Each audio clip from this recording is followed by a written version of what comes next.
안녕하세요. 털보이사입니다. 손가락이 딸깍딸깍 걸리는 방아쇠 손가락은 흔한 질환이지만 원인과 치료법에 대한 오해가 많아서 적절한 치료를 받지 못하는 경우가 많습니다.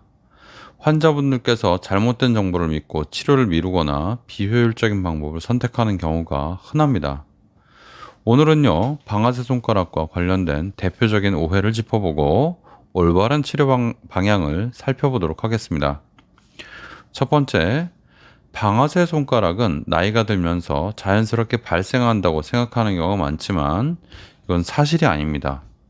나이가 들면 발생률은 좀 올라가지만 주된 원인은 아직 정확히 알지 못하는 힘줄의 부종입니다. 이 힘줄의 부종이 왜 생기는지 잘 몰라요. 힘줄이 왜 뚱뚱해지는지.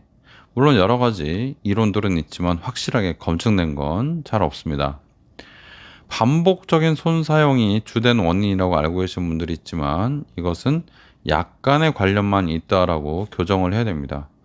손을 많이 사용하는 직업군이나 골프, 테니스와 같은 스포츠를 열심히 즐기는 분들 같은 경우 그래서 발생 가능성이 약간 높아집니다. 압도적으로 높은 거 아닙니다. 당뇨병과 같은 기저질환이 있는 경우에도 위험이 증가합니다. 따라서 단순한 노화 때문이 아니라 다양한 요인이 복합적으로 작용하는 질환임을 이해하는 것이 중요합니다. 그 외에 다른 류마티스나 통풍 같은 것들도 있는데 제가 통계를 내보니까 그렇게 아주 상관관계가 많지 않아요. 당뇨병이 압도적입니다. 두 번째, 방아쇠 손가락은 남성과 여성 모두에게 비슷한 빈도로 발생합니다. 일반적으로 방아쇠 손가락이 여성에게 더 흔하다고 알려져 있었지만 제가 방아쇠 손가락 통계를 내보니까 제 통계가 좀 많거든요. 한 1500건짜리고 그 이후로도 계속 쌓이고 있는데 아마 거의 비슷할 것 같습니다. 제가 했던 시술의 통계는 남성과 여성의 발생률이 비슷했습니다. 성별보다 중요한 것은 당뇨병이 있느냐 그리고 갑상선 질환 같은 갑상선 질환이 있느냐 없느냐 그런 걸로 좀 차이가 났던 것 같습니다. 손의 사용은 약간 관계가 있었습니다. 어떤 식이냐면 손을 사용을 많이 하는 사람은 생기고 손을 많이 사용 안 하는 사람은 안 생기고 이런 게 아니고요. 손을 많이 사용하면 많이 사용할 당시에 좀 증상이 나오더라. 그리고 손을 좀 덜 사용하면 덜 사용할 땐 증상이 좀 덜 나오더라. 그런 경향이 같은 사람에서 차이가 있었고요. 아예 손을 덜 쓰는 사람하고 손을 좀 많이 쓰는 사람하고는 차이가 별로 없었어요. 그것도 약간의 차이밖에 없는 것 같습니다. 만약에 있다 하더라도. 세 번째, 손가락 스트레칭만으로 방아쇠 손가락을 완치하기 어렵습니다.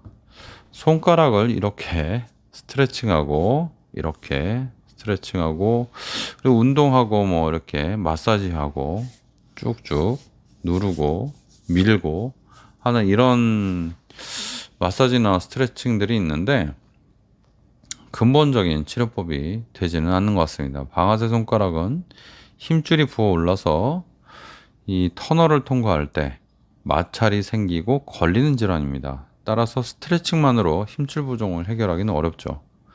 초기 증상의 경우는 스트레칭과 휴식을 하면은 증상이 호전되는 경우가 있지만 증상이 지속되거나 악화될 경우에는 의학이 필요하죠. 특히 손가락이 잠기는 증상이 점점 심해지고 한다면 스테로이드 주사를 좀 고려해 보시고 스테로이드 주사를 맞아도 또 재발한다면 수술 치료를 고려하는 것이 좋습니다. 아니면 처음부터 증상이 너무 심하다면 힘줄의 손상을 방지하기 위해서 수술을 먼저 고려하는 것이 좋습니다. 오늘 수술한 분이 어떤 일이 있었냐면요. 이분이 손가락이 굉장히 심하게 이렇게 잠기는 분이에요. 그래서 또 힘도 엄청 좋으시고 운동도 많이 하시는 분이에요. 그래서 이분이 손가락을 이렇게 방아쇠 손가락이 심하게 왔는데 손가락이 아주 심하게 잠겨서 반대편 손으로 이렇게 펴려고 해도 도저히 안 펴지는 현상이 자주 있었답니다. 그래서 자다가 깨면 펴지지 않아서 강제로 온 힘을 다해서 그냥 막 펴고 그런 일이 좀 있었다고 해요. 그래서 오늘 하키나이프로 수술을 했는데 힘줄을 촉지를 해보니까 힘줄의 일부가 좀 끊어진 그런 상황입니다.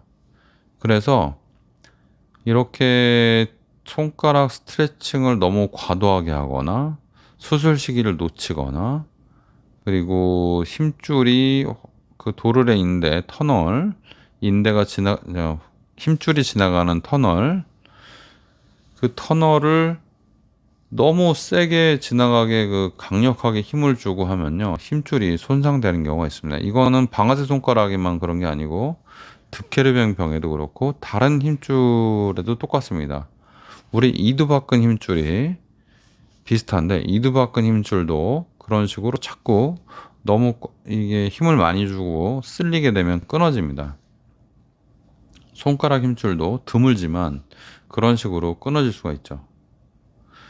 한 절반 정도가 그렇게 된 거는 그분이 중간중간에 그렇게 강하게 당겨서 그런 것 같습니다. 스트레칭도 위험하다는 말씀이었고요. 네 번째, 방아쇠 손가락은요, 단순한 염증 질환이 아니라 힘줄의 부종, 그러니까 힘줄 자체가 뚱뚱해지는 것과 관련이 있습니다. 방아쇠 손가락은 힘줄이 두꺼워지는 것이 주 원인이고, 어떤 염증이 생기는 게 주 원인은 아니에요. 힘줄이 두꺼워지면서 원래 힘줄이 지나가는 터널에 걸리는 현상인 거죠. 그래서 지나갈 때 딸깍, 또 지나갈 때 딸깍 하다가 심해지면 이렇게 돼서 못 펴고요. 못 펴는 이유는 우리가 이 손을 이렇게 꽉 잡잖아요. 그죠? 구부리는 힘과 펴는 힘이 차이가 많아서 그래요. 몇 배 차이입니다, 이게.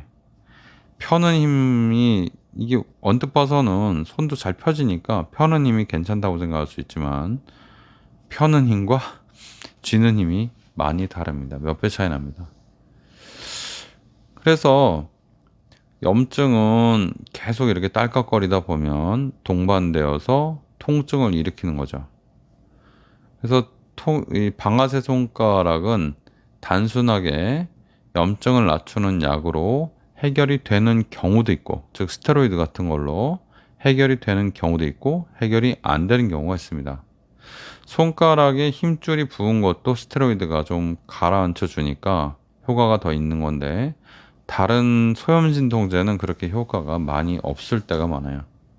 그래서 손가락이 심하게 걸린다고 하면요, 처음부터 전문적인 치료를 받아야 될 수 있기 때문에 이런 증상이 계속된다고 하면 빨리 가서 진찰을 받아보시는 건 좋습니다.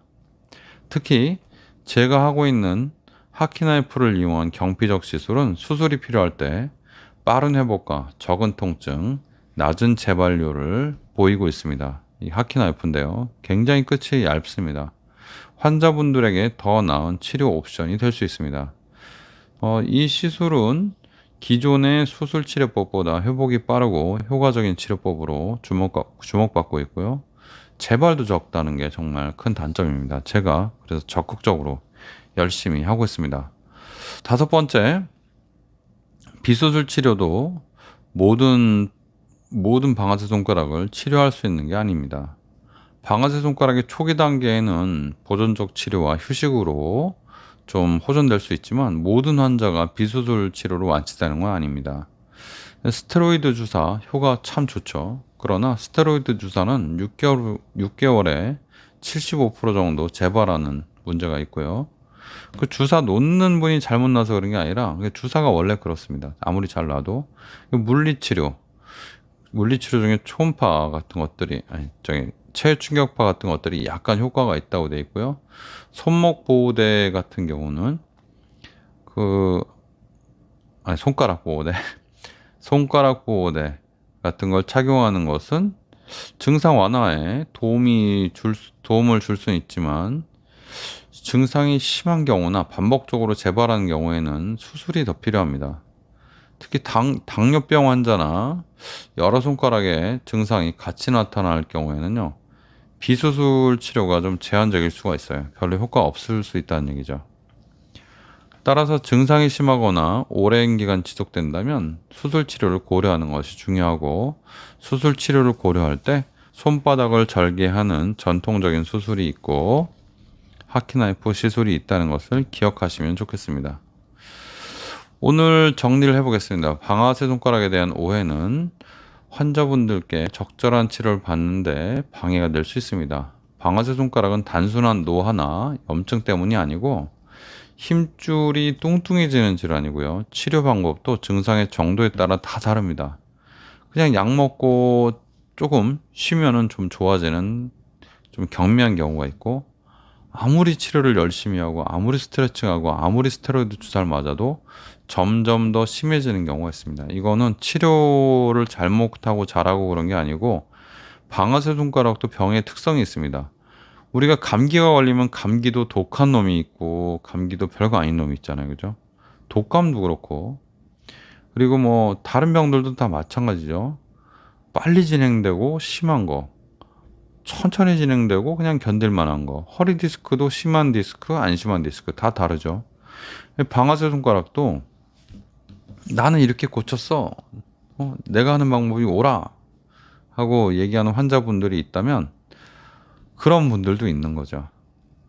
의사 입장에서는 보편타당한 방법, 그리고 전체적으로 문제가 안 생기는 방법, 확률상 문제가 안 생기는 방법, 확률상 치료가 빨리 되는 방법, 그런 방법을 선택을 해야 되고 환자분들에게 그렇게 권장해야 됩니다. 일부 환자분들이 나는 이게 안 맞는 것 같다라고 말씀하시는 거 뭐 당연히 옳을 수 있습니다. 그러나 그 환자분이 하는 치료가 확률상 가장 옳은 치료일 수 있다는 것은 꼭 기억을 하시기 바랍니다. 의사들은요, 환자분들의 진단을 정확히 하려고 노력을 하고 또 최선의 치료를 제공하기 위해 노력하고 있습니다. 저도 방아쇠 손가락에 정말 진심인데 방아쇠 손가락 하키나이프를 지금도 열심히 연마하고 있습니다.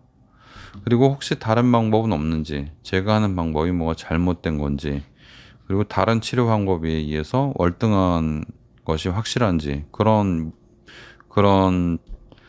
자기 질문을 시도 때도 없이 합니다. 그러면서 지금까지 한 15년 이상 해왔고, 지금 생각은 하키나이프가 방아쇠 손가락 치료에는 가장 적합하고 가장 훌륭한 치료라고 생각하고 있습니다. 오늘은 방아쇠 손가락에 대한 잘못된 상식과 올바른 내용을 여러분께 전해드렸습니다. 감사합니다. 하키나이프로 방아쇠 손가락을 치료하고 있는 털보 의사였습니다.